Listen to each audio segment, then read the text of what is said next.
Let's be real, we are smack in the middle of a generative AI revolution. I mean, this tech is already changing everything from medicine to finance. But what if its biggest impact isn't on our jobs, but on something way more fundamental, our democracy?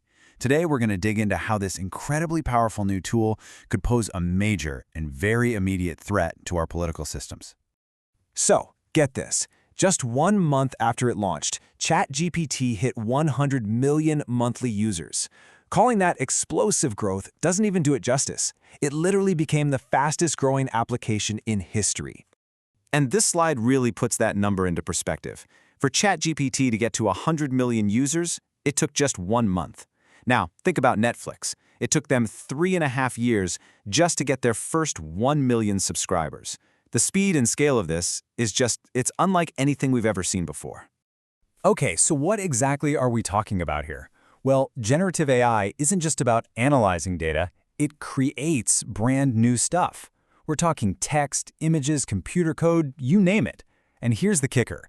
The stuff it makes is often so good, you can't tell it apart from something a human created. So you can forget all those sci-fi movies about a robot apocalypse for a minute. The source material for this explainer argues that the real, right-now danger is way more subtle. It's this quiet, steady corrosion of the very foundations that hold up our democracy.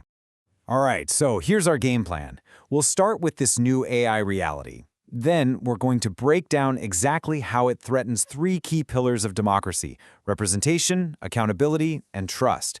And stick around, because we'll finish up by looking at the guardrails we can build to fight back. Let's dive right in with representation. This is all about that fundamental link between you and the people you elect. In this new age of AI, can they even hear the real voice of the people anymore? You know, to really get this threat, we have to go back to basics. Political scientist Robert Dahl nailed it back in 1972. He said democracy is all about the government being responsive to what its citizens actually want. But here's the catch. For that to work, our leaders need a clean, unfiltered signal of what we, the people, are actually thinking. One of the main ways our leaders hear from us is through old-fashioned emails and letters. It's how they take the public's pulse. But now, imagine if that whole channel could be hijacked. With AI, a tiny group of people can create a fake digital mob, a massive flood of AI-written mail that looks like a huge grassroots movement just appeared out of nowhere. The goal? To totally warp a politician's idea of what people care about. And listen, this isn't just some theory. A recent experiment sent over 35,000 emails to state legislators. Some were written by actual humans, others were cooked up by AI. The results are, well, they're pretty startling. Legislators replied to the AI emails at almost exact same rate as the human ones. What that tells us is our elected officials are already having a tough time telling real constituents from AI fakes. And this problem goes way beyond just your local representatives. Think about government agencies. They rely on public comments to make new rules. But back in 2017, the FCC got slammed with millions of bot-generated comments about net neutrality. That was just a preview. Today's AI can create what's called astroturfing, basically fake grassroots campaigns, on a scale that makes it nearly impossible to tell what the public really thinks. So when those lines of communication between us and our leaders get all messed up, it directly hits our ability to hold them accountable. And that brings us to the second pillar of democracy that's under threat: accountability. Think back to some of the disinformation from around 2016. A lot of those posts had little giveaways, right? Like weird grammar or awkward phrasing. Well, with today's generative AI, those days are over. It basically makes every bad actor a perfect native speaker. It can pump out propaganda that is just as polished and believable as anything a real person could write. Which brings up a really fundamental question. If voters are making their choices based on a constant diet of targeted AI-generated lies, is that really accountability? Can an election actually be a genuine check on power if the very facts people are voting on are, well, not facts at all?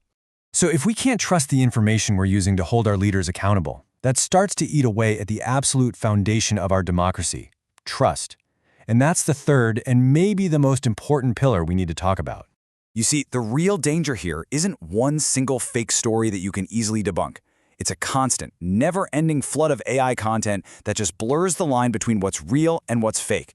I mean, imagine trying to find good info on a candidate when you're being hit with thousands of super realistic but totally fake articles, images, and videos. Reality just gets drowned out. It's like a domino effect. When people get bombarded with fake stuff all day, they might just give up and stop trusting anything they see. And research shows that when trust in the media goes down, trust in the government follows right behind it. Without that social trust, that essential glue that holds us together, things like civic engagement and voting just start to wither away. Okay, so that's the problem. And yeah, it's pretty serious, but it is not a hopeless situation. So let's pivot and talk about solutions, the guardrails we can and absolutely must build to protect our democratic systems. So how do we protect ourselves? Well, the source material lays out a three-part defense. First, we turn AI against itself. We can actually use it to detect AI-generated fakes. Second, we have to demand that the tech companies building these tools take responsibility and build in ethical safeguards from the get-go. And third, and this one's on all of us, we all need to seriously level up our digital literacy skills so we can become better at spotting the fakes. Ultimately, this all boils down to a massive shift in our mindset. That old saying, seeing is believing, yeah, that just doesn't work anymore. In the age of AI, we almost have to start with the assumption that what we're looking at might not be real. And that leads us to our final and maybe most important question. In a world where AI can create a perfect fake in seconds, we all need a new motto: trust but verify. So the real challenge for every single one of us is to figure out what that looks like in our own lives. How will you navigate this new reality to make sure your voice and your vote are based on the truth?